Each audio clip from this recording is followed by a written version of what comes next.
Let's go to Gordon for the result there. Let's cross to Gordon. They're certainly on the stage. Alex Salmond, the challenger. Nora Radcliffe, the sitting MSP. Here's the returning officer. Ladies and gentlemen, the result in the Gordon constituency. I, Alan Grant Campbell, being the returning officer for the Gordon constituency, hereby give notice that the total number of votes cast for each candidate in the election was as follows. Neil Cardwell, Scottish Labour Party candidate, 2,276.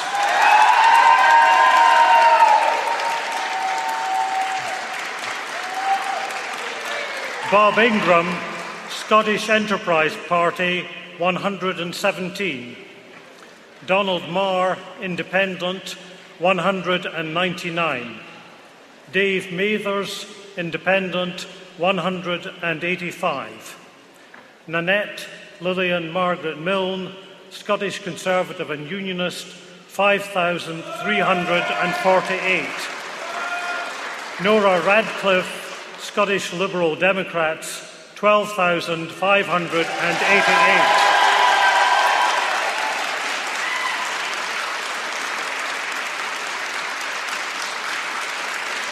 Alex Salmond, Scottish National Party, SNP, 14,650.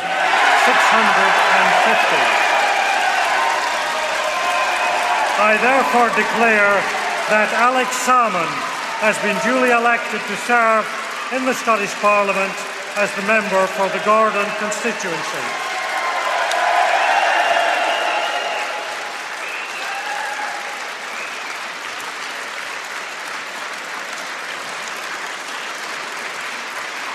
Well, ladies and gentlemen, can I start with a word of thanks? Firstly, to the other candidates in this contest. I think the contest was fought in an impeccable manner.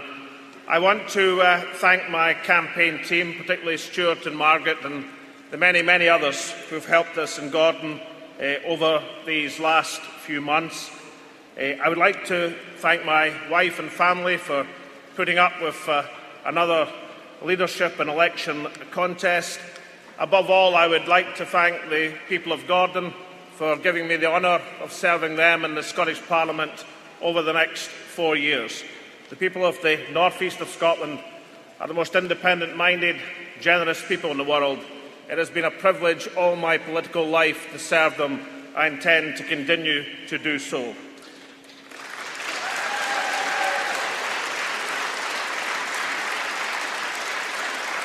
I'd like to thank Alan Campbell and the entire team in the polling stations, the police, and indeed the team at the count.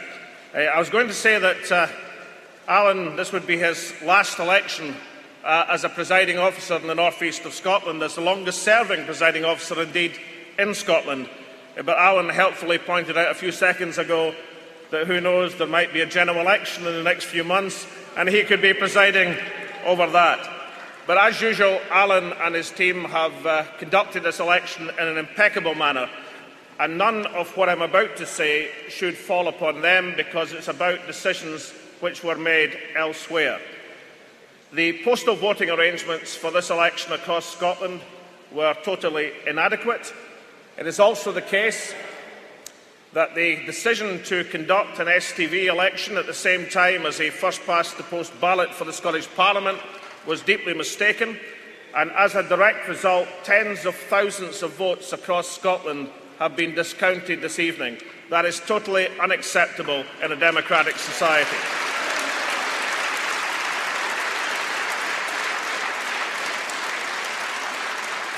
In terms of the conduct of the election campaign, I'm deeply proud of the campaign that the Scottish National Party has conducted. A poll published today indicated that in terms of people's attitude to the campaign, then the SNP campaign had overwhelming public support. We shall see over the next few hours, indeed I understand right into tomorrow afternoon, what the actual result of the election should be. But I know from the results that are currently being declared, like, for example, the SNP victory in Fife Central in the last few minutes, that there's a long, long way in this election to be counted. In the last Scottish Parliament election, the Labour Party achieved its lowest share of the vote in Scotland since 1931. It is entirely possible that in this election, before every vote is counted, they'll have reached their lowest share of the vote in Scotland since 1922. It is also entirely possible, when the party list votes are counted over the next 24 hours, that we will find, quite possibly, that Labour have lost in terms of the popular vote in a parliamentary election for the first time in half a century. There is a wind of change blowing through Scottish politics. That is evident, at least, from the results that we have seen so far.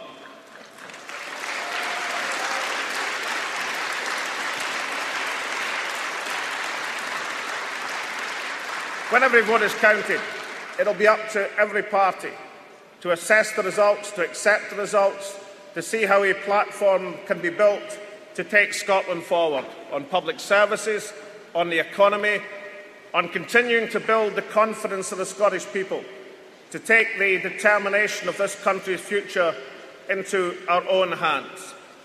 There are some people, and it's been very evident in this election campaign, who think that the old dog whistle politics works in Scotland, to think that the bogeymen are still in the cupboard, who think that Scots can be scaremongered out of their constitutional future. I am absolutely confident that when these results are counted, we shall all have to accept that new politics is dawning in Scotland, that confidence is growing in Scottish institutions, that it's no longer the case that fear-mongering holds sway in Scottish politics, whether it comes from political parties or indeed whether it comes from certain newspapers. I think there is a new dawn breaking, not just in the north east of Scotland, but across our country. I think there is a perspective opening up in Scottish politics which is going to transcend our experience. And it's the obligation not just of the Scottish National Party, but of a range of progressive forces in Scottish politics, to seize that moment of triumph, of hope over fear, and take this nation forward. Thank you very much. Well, he's back as a possible First Minister or as Leader of the Opposition, who knows? The SNP has gained the Gordon seat from the Lib Dems. Alex Salmond with 14,650 votes against Nora Radcliffe for the Liberal Democrats on 12,588. That's a majority then of 2,062 for the SNP. So the share of the vote, 41% for the SNP, 36% there for the Liberal Democrats. And the change on 2003, of course Alex Salmond didn't stand here then, the SNP's up 19%, the Liberal Democrats down just 2. And the swing, 10.6% from the Liberal Democrats to the SNP in Gordon.